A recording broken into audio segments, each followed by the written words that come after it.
Hello, my name is Richard. Welcome to MIT App Inventor for Beginners, an interactive tutorial series on app development for pupils and students. In today's episode, I will be creating a fun app where users can fling a ball on their phone screen. Let's get started. First, if this is your first time using MIT App Inventor, you will need to create an account with your Google email. Log on to the official MIT App Inventor website using this address.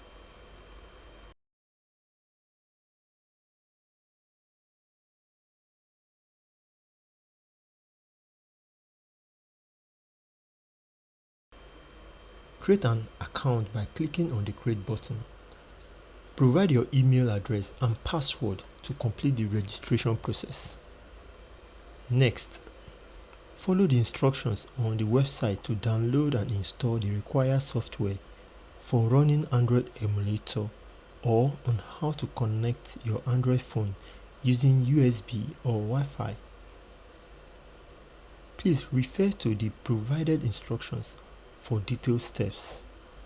Once your preferred connection is sorted out, creating your first app is now at your fingertips. Before we start creating our app, let's talk about MIT App Inventor. MIT App Inventor is a special tool that helps you make apps for Android phones and tablets. It's like a fun playground where you can create your own apps, even if you are not a computer expert. Clever people at MIT and Google made it so that anyone, including beginners like you, can easily make apps. With MIT App Inventor, you can turn your ideas into real apps and share them with others. So let's get back to MIT App Inventor and create a new project.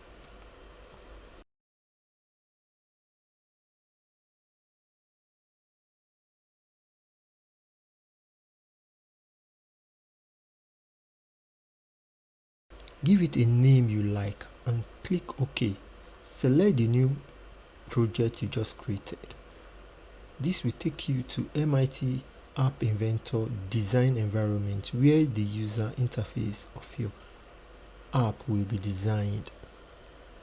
Please note, MIT App Inventor is divided into two sections, the design sections and the block sections.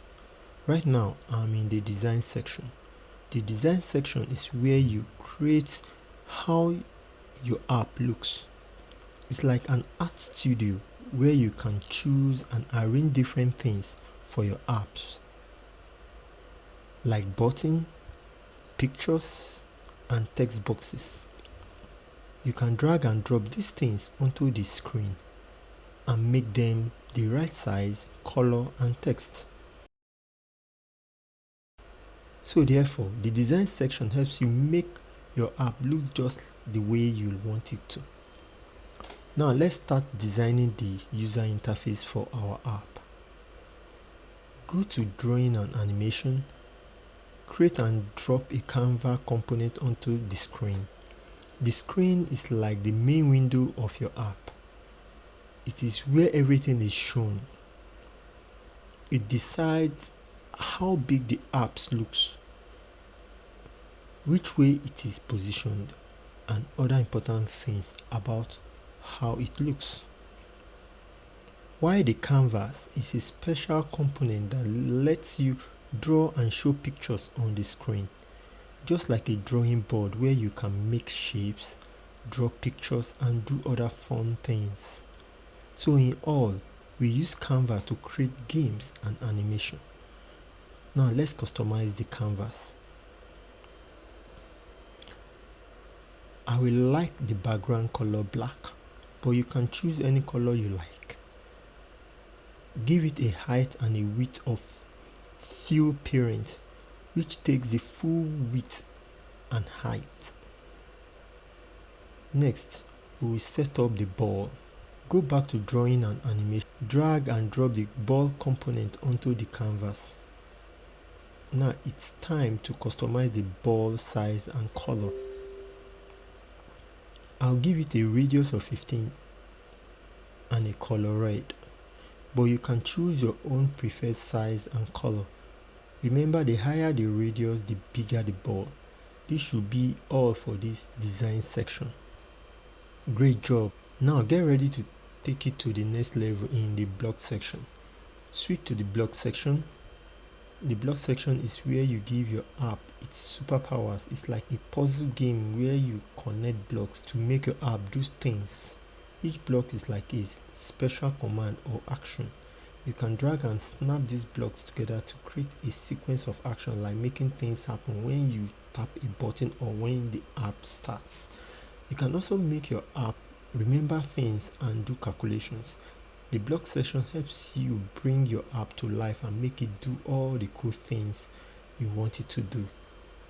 So let's code using blocks. Before we start, we need to follow our game algorithm. An algorithm is a list of steps that tells you how to do something. For this game, we have two sections, each with a list of steps. By following a step-by-step procedure or set of rules, we can make our coding less stressful. Section 1. When the ball is flung. Look for the ball1 component and click on it. Find when ball1 the flung event handler block and drag it to the workspace.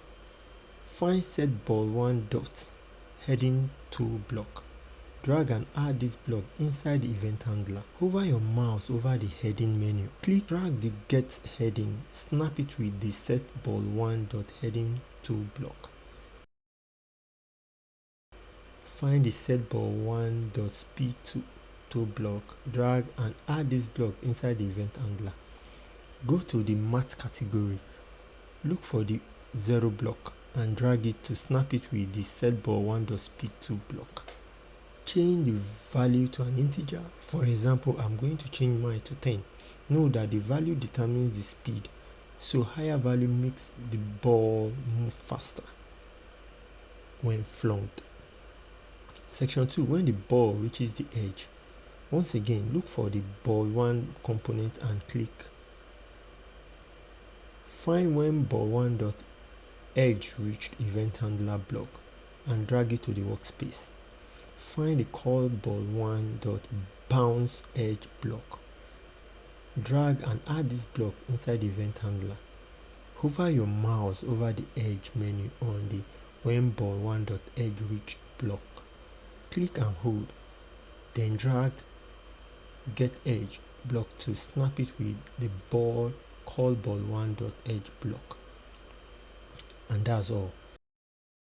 Now let's compile our app and test it on our Android phone. Go to the build section by select Android app.apk as the build option. A progress bar will appear and we need to wait for it to reach 100% to complete the build. After the build is finished, you will be given two options: to download the app or to scan the QR code using a barcode scanner for installation. I recommend downloading and installing the MIT AI2 companion app from Play Store. It's really easy. Once you have the MIT AI2 companion app installed on your phone, use it to scan the QR code.